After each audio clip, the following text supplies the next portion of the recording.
providing guidance throughout the journey of how to handle absences, how to drive productivity. But how do you drive productivity with empathy and compassion, nudging the manager when it would be appropriate to check in and providing guidance on what they should say during that period. And you know what? When you are empathetic during a time of need, you are going to develop an employee who's going to have long-term loyalty. This is the Rebel HR Podcast, the podcast where we talk to HR innovators about all things people leadership. If you're looking for places to find about new ways to think about the world of work, this is the podcast for you. Please subscribe from your favorite podcast listening platform today and leave us a review. Rebel on, HR Rebels.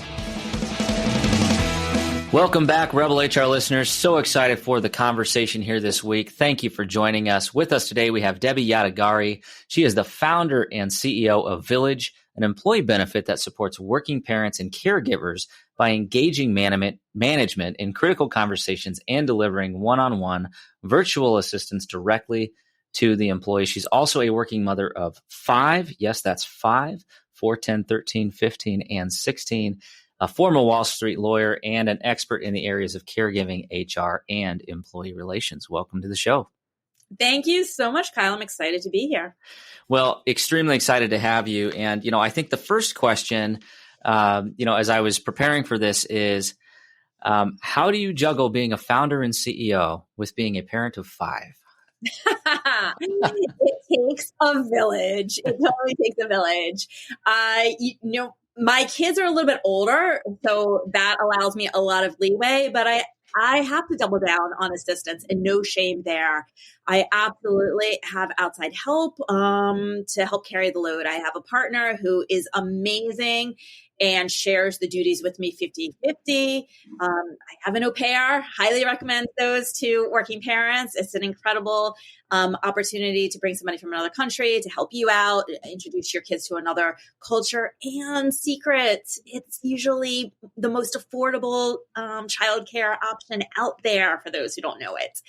So I definitely rely on help. And my kids know how to find me. They know how to reach me.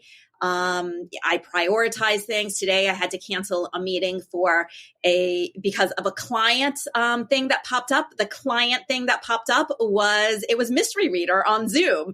So, you definitely have to prioritize, but having your own business also allows you to have the flexibility and prioritize where need be. And, can make up the time after hours, after the kids go to sleep.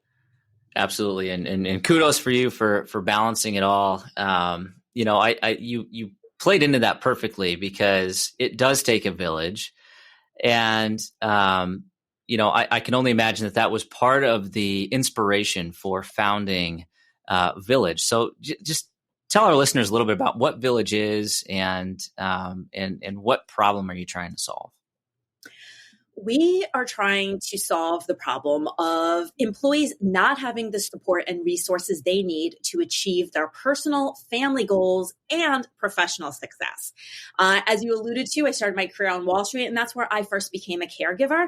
I was pregnant. And I quickly realized that not only did I not know how to handle being that working parent back then, I've come a long way with 5 kids. I kind of know what I'm doing now, but back then, no idea. And like most parents, they have no idea. But it wasn't just, how do I do that parenting thing? It was, how do I do that career thing? And when I looked outside of my box in which I was shivering and like, how am I going to do this? I saw that my managers didn't understand how to support me through that journey either, and realized that all of the solutions out there were hyper-focused on delivering the employees with the support that they needed. But to provide true holistic support, the type that it's really going to make a difference and push, people's goals forward and the goals of, companies and careers forward too, we've got to drag the manager into the conversation. So we started Villyge as a tool, as a way to support employees one-on-one. And we do that. Employees can connect one-on-one with experts ranging in topics from preconception, think fertility, adoption, surrogacy, all of that, all the way up to sending their kids off to college, plus elder care.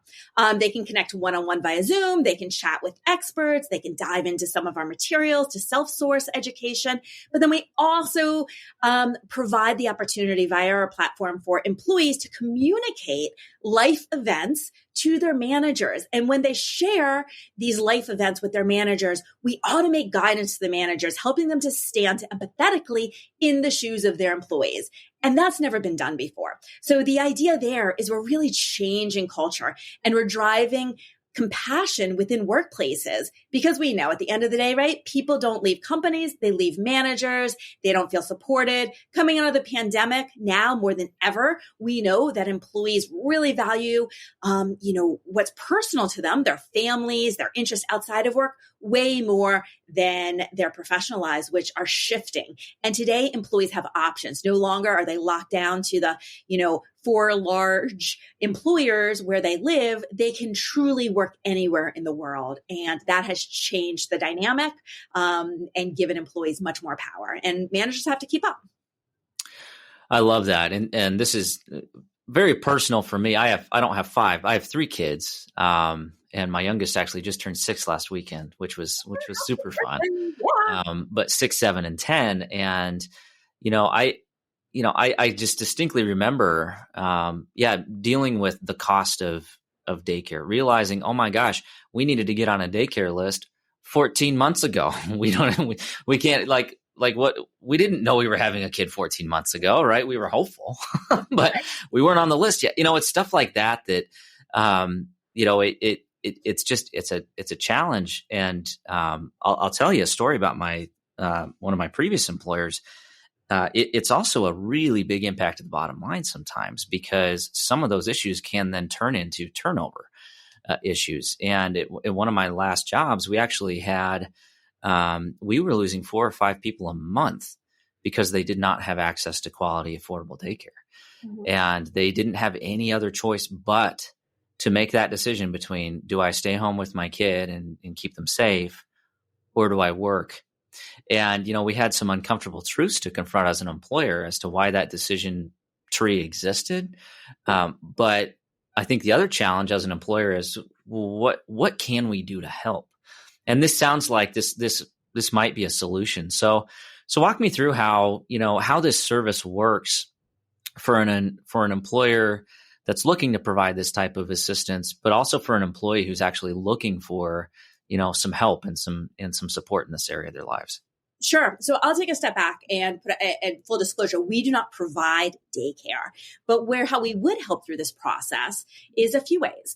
Number one, we do have childcare consultants who will work with employees to think through their options.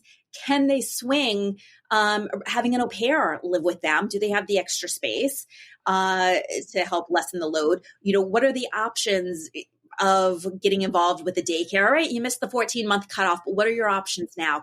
How do you go about finding somebody to help after school if you have older kids? Maybe it's a college kid. Maybe it's a share situation, a nanny share. Maybe you can tie in grandma. All right, let's talk to you about the mental load that's going to, go hand in hand there.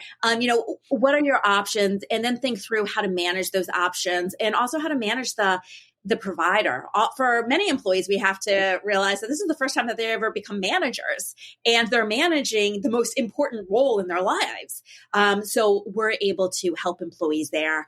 It's hard though, when you truly, like in the middle of the pandemic, when there was no daycare options and you really couldn't bring people in, then we're more limited, right? So then it becomes a conversation with employees about empowering them to have conversations with their managers. Can they job share? Can they, take their responsibilities and split it with somebody else? Can they take a step back? Is there stuff that they can do asynchronously?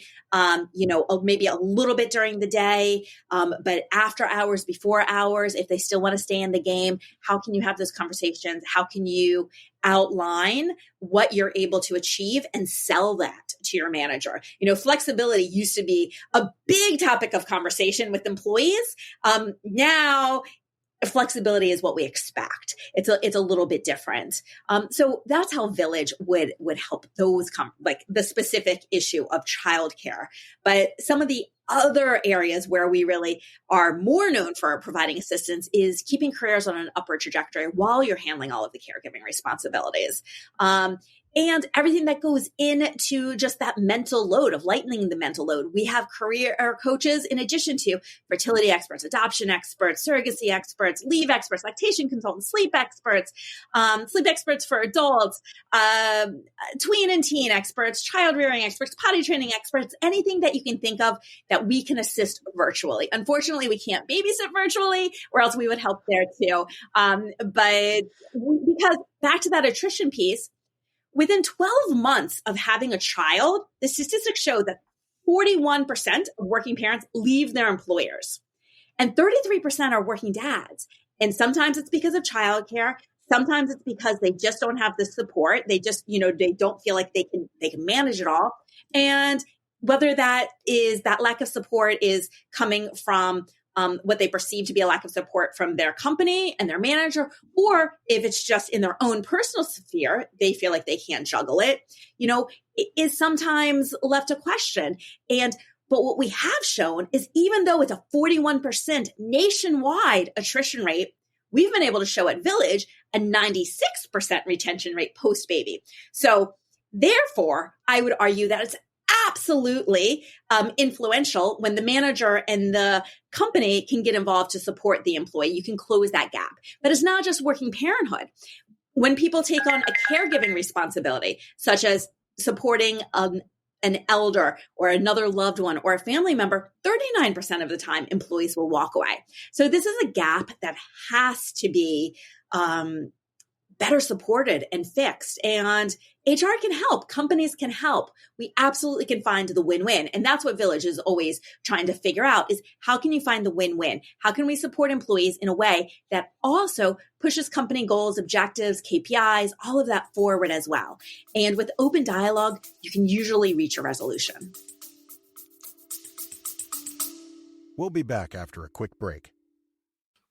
And so used to having everything in front of them right away that we forget that innovation just takes time. I myself, I get frustrated too. Why? And this is being one of my best friends is, hey, I talk to you all the time. Hey man, I'm frustrated in the fact that I can't seem to just get there in the next day. But that's just not how these things work, right? Innovation needs to be planned out. It needs to be very methodical. And then when it finally hits, that's when it seems like to everyone else that it sort of just came out of nowhere. But to you, the amount of dedication that it took over that time. Absolutely. I think a powerful statistic there, you said 96% retention compared to a 41% attrition for new parents. That speaks for itself. Exactly. 59% to 96% retention. Yeah. Yeah, absolutely. Yep. Which is huge. I think it's really fascinating. And it's quite honestly, it's something that we've really struggled with as we've kind of managed through this change is the kind of the real world, the real life of our employees coming into the forefront of the work that we do. I think, pre-pandemic, it was easy to just say, oh, well, that's a personal issue or that's a personal thing. But when you're actually in a meeting with somebody and all sorts of different people all around the world, and their kid pops in and needs a restroom break or a sandwich or something like that, and there's nobody else to help them. Well, now, you just have to be open to it and flexible to it. And I do think that especially early on, we had some learning to do. It was, pre-pandemic, it was unheard of for a child to bust in or a dog to start barking in the background, or, and now it's like, if it doesn't happen during a meeting, I'm disappointed because it's the most fun that we have during that meeting a lot of times. Exactly. And we've long known that what happens in our personal lives affects us professionally, but we would hide that. It was like we we would lose focus. We would lose concentration if we had a bad morning with our partner or our child. It absolutely continues with us during the day. And that is multiplied when we have something very large going on in the background, like caring for, mom in her old age, or having experienced a loss, or even something exciting as getting married, right? How much productivity is lost every time someone gets engaged. And so when you can bring that into the forefront and have team members and managers recognize that what's happening with someone personally is 100% going to affect how they show up professionally, and help that and guide that and really be a coach, because that's what managers need to be, right? We need to move away from managers being the bad guys of saying no and adding limits to being the good guy who's coaching their employees to be better team members, more productive team members. And in order to do that, you 100% have to recognize what else is going on in that employee's life. Yeah, absolutely. I think you said it really well there. And it's like, a lot of times we talk about, culture and what is it? I like to define it as it's who you become when you enter the workplace, whether you're logging in or, whether you're walking in an office building. But a lot of times people do put on a mask or a show, right? And it's almost like they're acting like everything's fine. Yeah, they're dealing with a sick family member, or they're they have a crisis with a college student that is struggling with their coursework, or they have a new baby at home and they slept for 2 hours last night if they're lucky, but what I've seen so many times, time and time again, is the managers that take the time to listen and understand what's happening and have that level of trust with their employee, that their employee knows, I can tell so-and-so I got like no sleep last night. I am struggling. And their manager says, you know what, it's fine. I understand. I've been there. I'm on number 3. I get it. So, just do what you can do. And if you need to leave early and get some rest, whatever, it's stuff like that, right? Like that really matters. So as you look at what Villyge's technology does, and as we think about the manager's role in working parent success, how do you help facilitate the manager playing the role that we need them to play? Great question. We provide technology that allows the manager to stand in the shoes of the employee.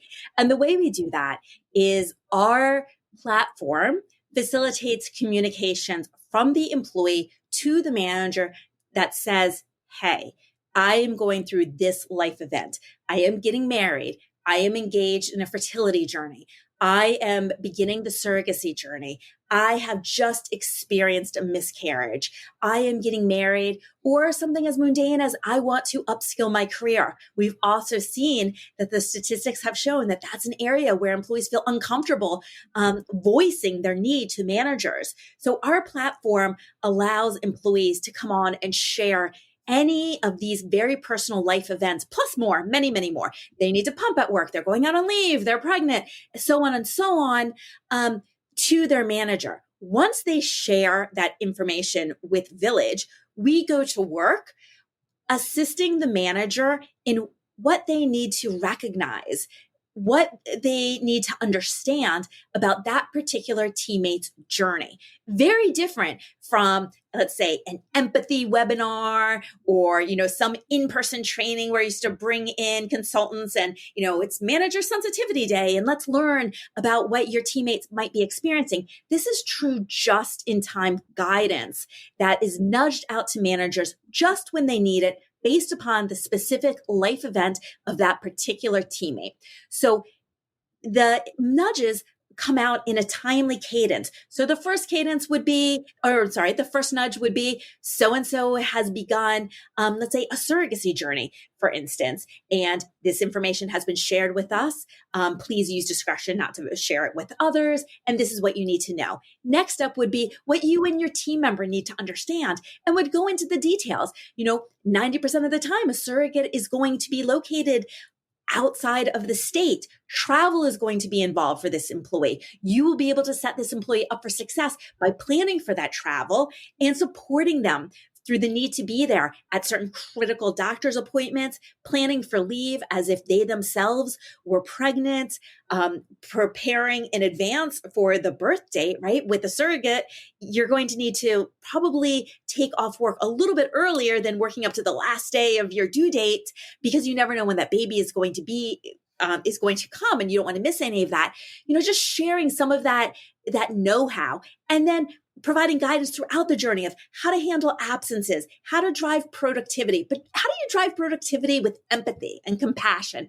Nudging the manager when it would be appropriate to check in, and providing guidance on what they should say during that period. Same thing if someone was, God forbid, to have experienced a loss of, a loved one, what they should say, how they should respond, how they should communicate that news to team members, how they should check in, whether or not they should attend the funeral, what would be appropriate what kind of gestures would be appropriate afterwards, what kind of,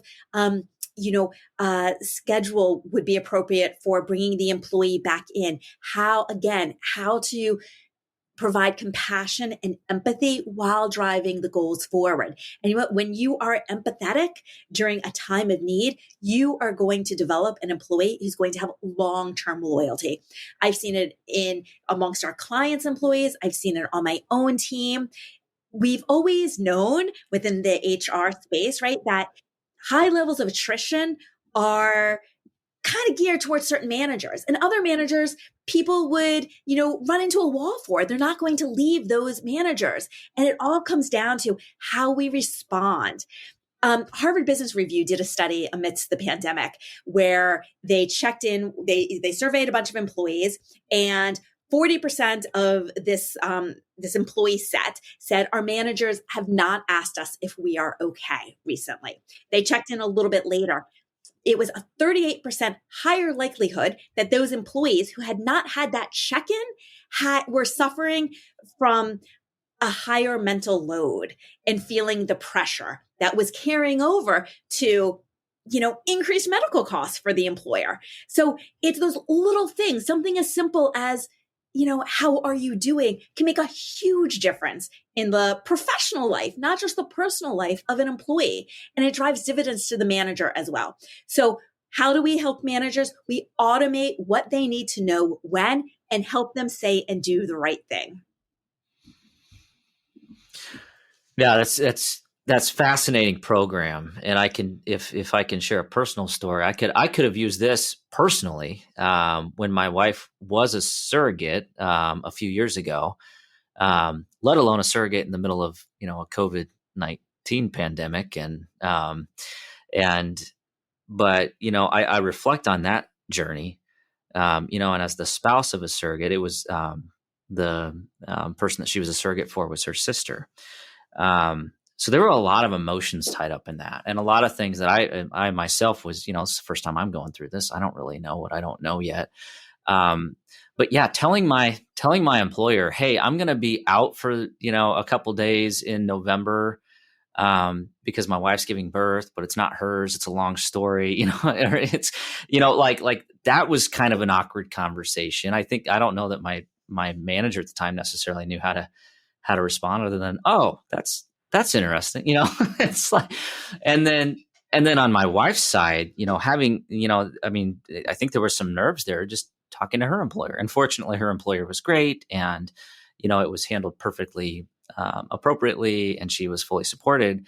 But it was hard, and just knowing where to go and how to step into those types of conversations. And then as an HR practitioner or a manager, when you have an employee who's going through a situation like that, just having kind of a subject matter expert help you understand, hey, by the way, this surrogacy journey takes a lot of shots. There can be a lot of side effects. There's things to consider here. This isn't just about, having a baby and then being done with it. And then there's also a heavy emotional burden after the birth. Right. And so there's things that unless you've gone through it, you just don't really know. So that's powerful. Absolutely. And it's oftentimes those life events that will cause people to switch employers afterwards. It's very heavy. It's physically heavy. It's emotionally heavy. And sometimes people just want to level set and start fresh. But when you have gone through that with the support of the proverbial is like open arms around you, it's a place you're going to want to stay and make home. And it's those critical events that are so tantamount to whether somebody stays or leaves. And thank you for sharing your story. That's incredible. I have never heard the story from the opposite side before. So thank you. And I think it's important to share with others. Absolutely. Although when people ask me, I'm like, if this were a football team, I was like the kicker. I did the least amount of work, but when I was called in for, the birth, I had to be there. I had to make the field goal. But other than that, it was pretty hands off. It really wasn't that big a deal. My wife did a lot more work. Amazing. Absolutely amazing. I do love, there's a couple of things I want to hit on. The first thing, I agree so much. And I think the word you used was, these critical moments. I think if you trace it back and you look at like turnover, especially turnover related to like somebody's employee experience, it comes down to a few interactions, a few instances where it's like this razor's edge where someone just didn't handle it right in the moment. And that was enough to completely taint their entire experience at work, and it's like, and as a manager, I find myself kind of continuously reminding myself, hey, this could be one of those moments. Don't screw this up. Right. Like you've got to kind of consciously remind yourself, okay, show the empathy, listen, react, respond appropriately, like don't let this be one of those negative moments. And then I did love the fact, manager sensitivity day. Can I just say that sounds like such an HR initiative? Like I heard that and I'm like, oh yeah, that sounds like a corporate program that, Kyle rolled out and everybody's like, oh, rolling their eyes at manager sensitivity day. Yeah. And, so yeah, that spoke to me. I felt that, Debbie. I felt that. It doesn't work. It doesn't work. It does not work anymore. Okay, I'll cross that one off the list. That's fine. We won't do that here. But you're not alone in what you were saying. We were just at a trade show for HR professionals, and somebody stopped by our booth, and it was a young manager. She must have been not even 30, and she was saying how our program resonates with her because there have been so many situations where she didn't know how to handle it because she wasn't there in her life yet, and she had never managed that before. And we have to realize and recognize that people are promoted to manager status because they're good at what they do, not necessarily because they were the best person on the team managing people. Maybe one of the, lesser performers, maybe the guy who's not so good at engineering might be really good at motivating people and coaching people, whereas we're promoting the person who's like the best engineer. And so, it's something that we have to keep in mind that as we develop people and we're developing their skills within a corporation, it behooves us also to develop their EQ. And we've always focused on, the true career leadership stuff and the true management stuff, about how to articulate goals, how to handle performance reviews, how to think about compensation and those types of things. We've kind of skipped over the whole, how do you respond to people's personal life events thing? And that's pretty heavy because all of that comes to work with the employee every single day. Absolutely. I think that what's really interesting about this approach is, like you said, it's there's all these broad programs, and you talk about, all of these things that are, a lot of it's common sense, right? It doesn't necessarily mean it's easy.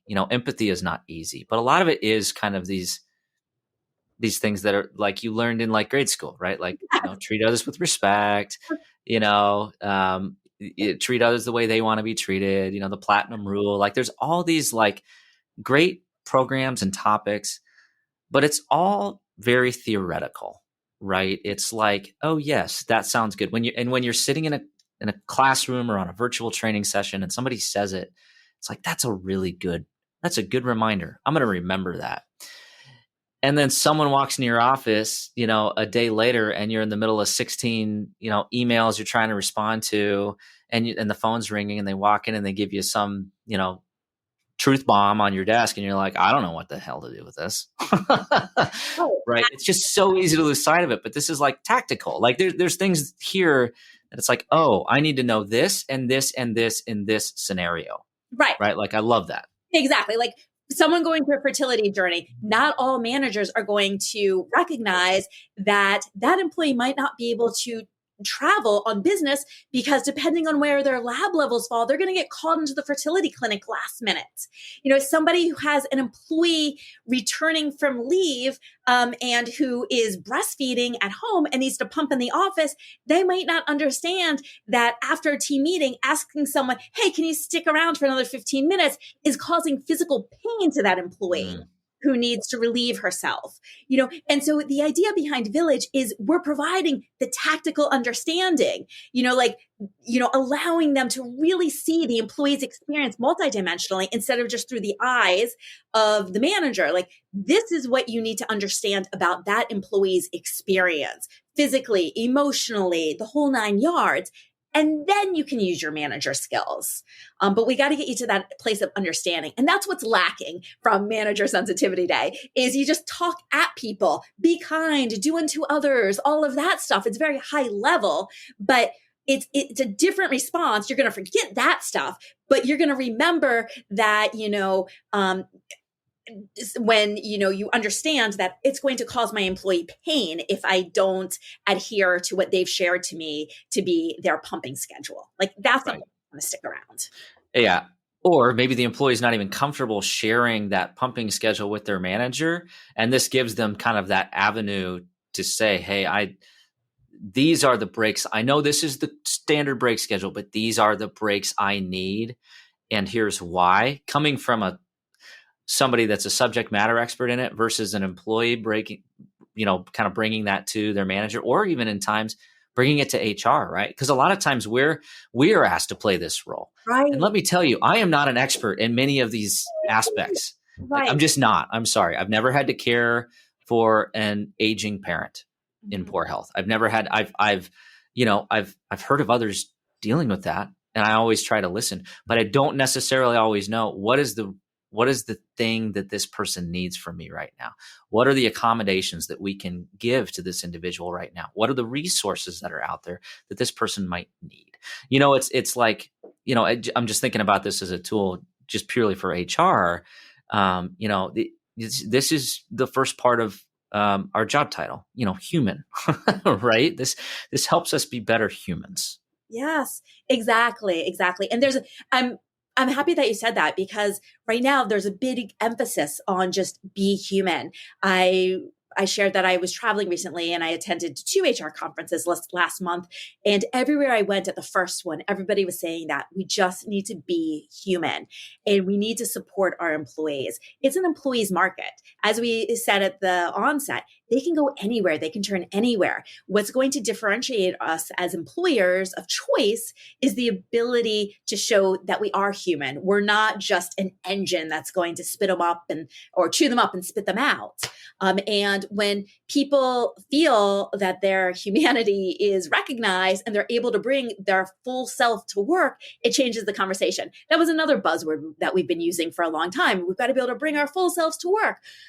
Today, that means so much more. It means all of that baggage in the background, right? It comes with us. And as you said, we can no longer deny what's going on in the background of Zoom. What happens in the background of Zoom affects what transpires across Zoom.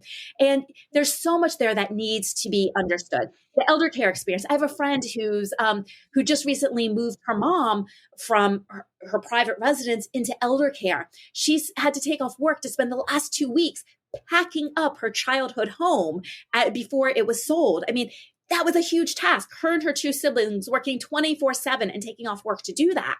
It's those types of things that we're going to explain to the manager who's never been through elder care as something that might be on the horizon for this employee, and how to have those conversations and plan ahead of time to help them. No, I love that. That's really, really powerful example. And a lot of times, I'm just reflecting, a lot of times we have no idea. Right. Or maybe that person is taking this vacation time and feels guilty about it and is foregoing, a vacation they were excited and enthusiastic about it.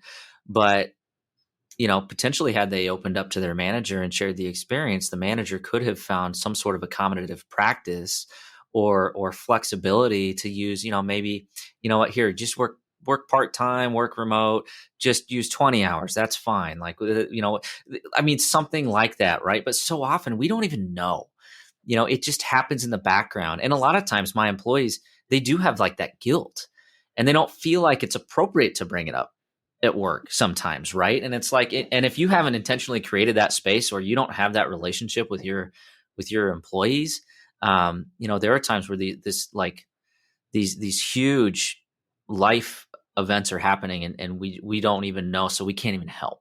Right. Right. And that's what Villyge does. It intentionally creates the space for employees to communicate what's going on in the background with their employers. I'll go back to the fertility example. Fertility benefits are hot, right? We know 1 in 8 people suffer from infertility. They need assistance. Employers understand that, it's something that employees want. They're investing in it. It's expensive. In turn, employees are engaging in fertility. So what does that mean? It means there are more absences for doctor's appointments. Their employees have to have delayed schedules because sometimes they need to have, hormone injections on a weekly basis. There are hormone injections which cause mood swings. There's all of this building up in the background. So what does the manager see? The manager sees someone who's coming in late, absent a lot, and kind of off their game. And so those statistics that I was talking about, 41% attrition rate, they're even higher post-fertility. So the Wall Street Journal article was going into all of this, how this all happens in the background, and it's kind of having the reverse effect. By no means am I saying employers should stop spending on fertility. It's a need. But what I am saying is we have to facilitate the communication and bring managers into the fold. So if you insert Villyge in there and have the manager understanding what's going on with the employee, you're going to create an environment of support and of trust.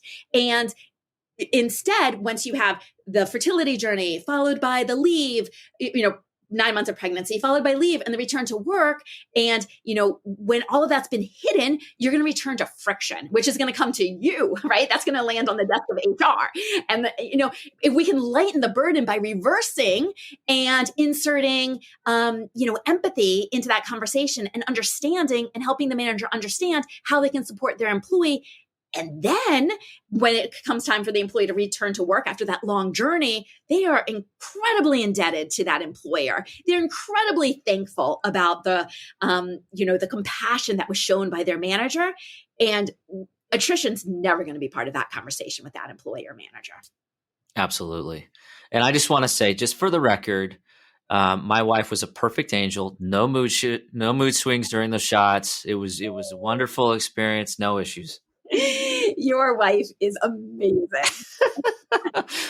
Yeah, I just want that on the record. And yeah, you can fill in the blanks. But I think that's such a great point and a point well taken. I will, one of the questions that's kind of popping up here as I reflect on my role as an HR practitioner, and a great example is IVF. I think, I had a little bit of an aha moment a few years ago when I had an employee who was going through infertility and was frustrated about our lack of insurance coverage. And we had to go out and do some benchmarking. We took a look at that and we realized, this isn't where it needs to be. Right. So there's also things that, we need to think about as HR people. It's not just a cost mitigation exercise to provide benefits and insurance to employees, right? Like it's like there's a human element there that we need to consider. And if we don't have the right level of benefits, that's a great example of you're going to see some attrition at some point. Somebody's going to have an issue and they're going to feel like, wow, my employer is not friendly towards women, or my employer doesn't care about me because this benefit is so cheap. And so it's like we have to think holistically about that, and our managers do as well. So I think that's a great call out, and I appreciate you sharing that. And I love that you're saying that, because so often we have conversations during our sales process with benefits leaders, and we'll talk to them about attrition, and we're like, "What's your attrition like?" I don't know, head of HR handles that. And then, we'll talk to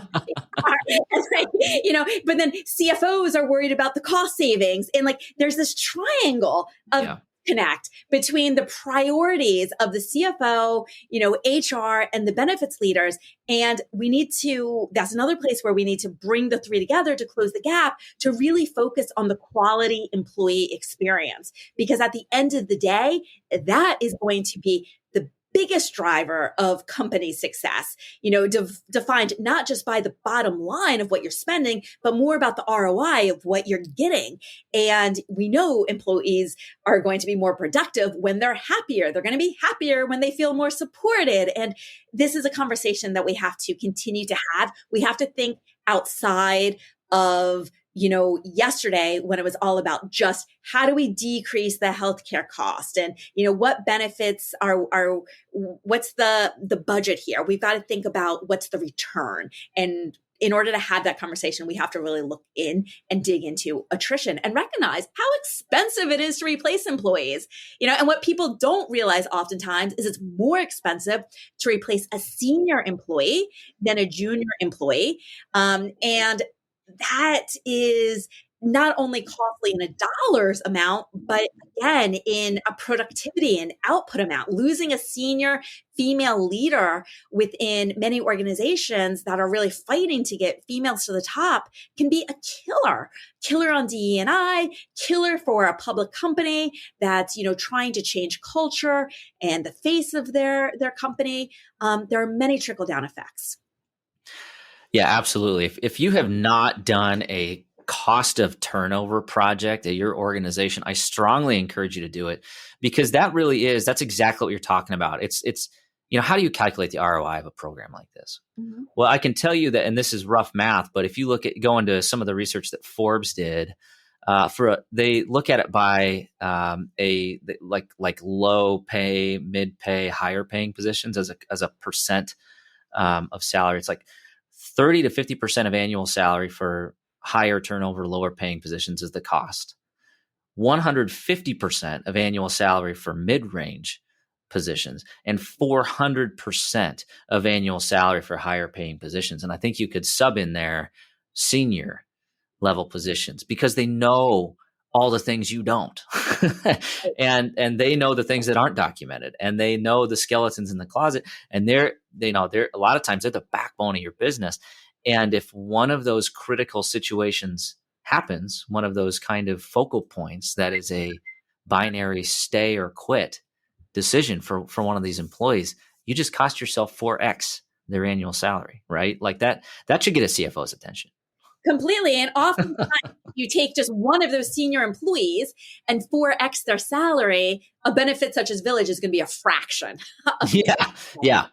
That helps offset that. Yeah. That one IVF benefit that we're like, geez, I don't know. That seems pretty hefty. But Completely.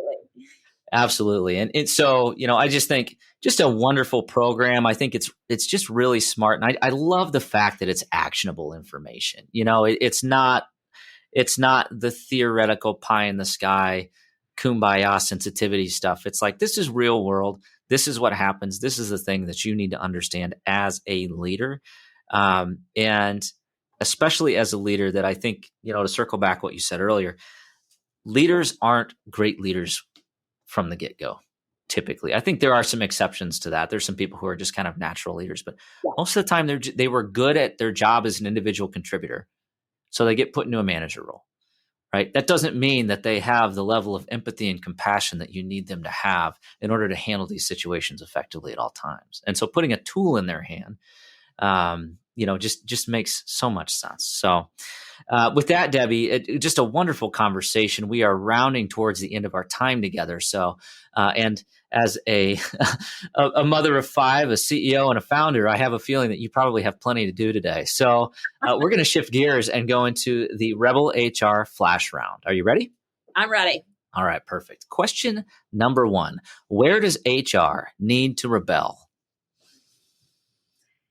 They need to have their voice be heard at the table. I think I find a lot of times with our conversations with the HR leaders that they find that they are in a place of deference to their CFO they have the most important role within an organization. And coming out of the pandemic, I think nobody can deny that. So much has been placed on the HR plate. And now is the time for HR to shine. So I challenge all HR leaders to speak up and get the credit that they deserve. 100%. 100%. Very well said. I do think, it's one of the things that we've heard for years. We just want to sit at the table. You hear it at every SHRM conference. There's always at least one seminar. Get your, seat at the table. Mm-hmm. But, it really is, it's real. And if you don't have it at your organization, then somebody else is filling that seat. Somebody else is talking about people problems and trying to come up with people solutions. I mean, what have we dealt with over the last couple of years? I mean, it's mental health in the workplace, DEI, a pandemic, for goodness sake, those are people things, right? So we should have the people experts in the room helping to shape and guide that discussion. And I would tell you that your CEO, your executive director, your whoever you report to, they need to hear your voice, whether they realize it or not. So somehow you've got to find a way to make sure that voice is heard. So I agree 100%, Debbie. All right. Question number 2. Who should we be listening to? Your employees. If you're not listening to your employees today, you are going to be bleeding your employees tomorrow.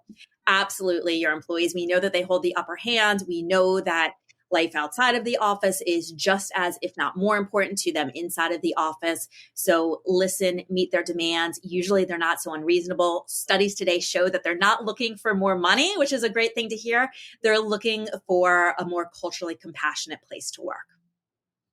Absolutely. I think that's a great call out. And so often the answer when an employee has a complaint or a concern is, let's just throw money at it. How much will it take to keep you? Well, a lot of times it's so much deeper than that. And in many cases, it truly is more of a benefits issue because benefits are personal, right? You're helping someone deal with something that is personal to them. Not just throwing a couple more dollars into their paycheck at the end of the pay period, right? It is something that if you listen, like you said, if you don't listen, good luck to you. But let me know who you are because I'm doing a lot of recruiting right now, so I'd love to meet your employees. But that's the reality, right? It's like this is a competitive environment. If you're not adaptive and focused on this stuff, you're gonna fail. You're gonna lose out on the talent that you need to succeed. Absolutely. All right, final question here, the hardest hitting one of them all. This is tough. How can our listeners connect with you? Thank you for asking. You can find us on all social media at Villyge. That's Villyge. You can reach out to me personally at Debi, Debi, at Villyge, Villyge.com. And I look forward to hearing from you. Absolutely. As always, we'll have that information in the show notes. Pop open your podcast player, click right in there, check it out. I just think, Debbie, thank you so much for being so gracious with your time here. Just a wonderful approach to helping improve the employee experience. And I've learned a lot today. So thank you so much for sharing. Thank you, Kyle. It's been my pleasure. Thanks. All right. That does it for the Rebel HR podcast. Big thank you to our guests. Follow us on Facebook at Rebel HR Podcast, Twitter at Rebel HR Guy, or see our website at rebelhumanresources.com. The views and opinions expressed by Rebel HR Podcast are those of the authors and do not necessarily reflect the official policy or position of any of the organizations that we represent. No animals were harmed during the filming of this podcast. Baby.